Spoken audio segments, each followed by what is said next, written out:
प्रताप सिंह प्रथम, जिन्हें महाराणा प्रताप के नाम से जाना जाता है, सिसोदिया वंश के मेवाड़ के एक हिंदू राजपूत राजा थे। उन्होंने मुगल साम्राज्य की विस्तारवादी नीति का विरोध करने के लिए 1500 क्षेत्र में हल्दी घाटी की लड़ाई सहित अकबर के खिलाफ कई बड़ी लड़ाइयां लड़ी।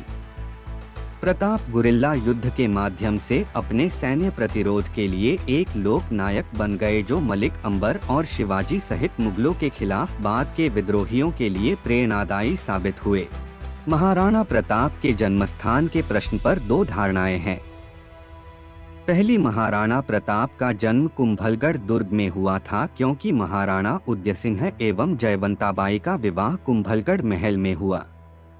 दूसरी धारणा यह है कि उनका जन्म पाली के राजमहलों में हुआ। महाराणा प्रताप की माता का नाम जयवंताबाई था, जो पाली के सोनगरा अखैराज की बेटी थी। महाराणा प्रताप का बचपन भील समुदाय के साथ बिता। भीलों के साथ ही वे युद्ध कला सीखते थे।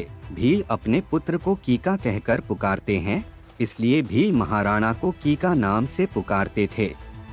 लेखक विजय नाहर की पुस्तक हिंदुत्वा सूर्य महाराणा प्रताप के अनुसार जब प्रताप का जन्म हुआ था, उस समय उदयसिंह युद्ध और असुरक्षा से घिरे हुए थे। कुंभलगढ़ किसी तरह से सुरक्षित नहीं था।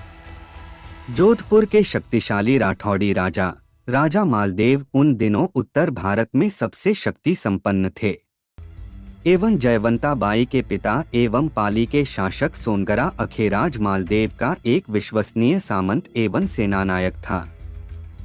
इस कारण पाली और मारवाड़ हर तरह से सुरक्षित था और रणबंका राठौड़ों की कमध्वज सेना के सामने अकबर की शक्ति बहुत कम थी। आठ जयवंताबाई को पाली भेजा गया। ज्येष्ठ शुक्ला तृतीया सन 1557 को प्रताप का जन्म पाली मारवाड़ में हुआ। प्रताप के जन्म का शुभ समाचार मिलते ही उदयसिंह की सेना ने प्रयाण प्रारंभ कर दिया और मावली युद्ध में बनवीर के विरुद्ध विजय श्री प्राप्त कर चित्तौड़ के सिंहासन पर अपना अधिकार कर लिया। इतिहासकार विजय नाहर की पुस्तक हिंदुत्वा सूर्य महाराणा प्रताप के अनुसार कुछ तथ्य उजागर हुए। राणा उदय सिंह ने युद्ध की नई पद्धति छापामार युद्ध प्रणाली इजाद की। वे स्वयं तो इसका प्रयोग नहीं कर सके, परंतु महाराणा प्रताप, महाराणा राज सिंह एवं छत्रपति शिवाजी महाराज ने इसका सफल प्रयोग करते हुए मुगलों पर सफलता प्राप्त की। महाराणा प्रताप मुगल सम्राट अकबर से नहीं हारे, उसे एवं उसके सेनापतियों को धूल चटाई। हल्दी घाटी के युद्ध में प्रताप जीते। महाराणा प्रताप के विरुद्ध हल्दी घाटी में पराजित होने के बाद स्वयं अकबर ने जून से दिसंबर 1576 तक 3 बार विशाल सेना के साथ महाराणा पर आक्रमण किए, परंतु महाराणा को खोज नहीं पाए, बल्कि महाराणा के जाल में फंसकर पानी भोजन के अभाव में सेना का विनाश करवा बैठे। थक हार कर अकबर बांसवाड़ा होकर मालवा चला गया। पूरे 7 माह मेवाड़ में रहने के बाद भी हाथ मलता अरब चला गया। शाहबाज खान के नेतृत्व में महाराणा के विरुद्ध 3 बार सेना भेजी गई, परंतु असफल रहा। उसके बाद अब्दुल रहीम खान खाना के नेतृत्व में महाराणा के विरुद्ध सेना भिजवाई गई और पीट पिटाकर लौट गया। 9 वर्ष तक निरंतर अकबर पूरी शक्ति से महाराणा के विरुद्ध आक्रमण करता रहा, नुकसान उठाता रहा। अंत में थक हार कर उसने मेवाड़ की और देखना ही छोड़ दिया।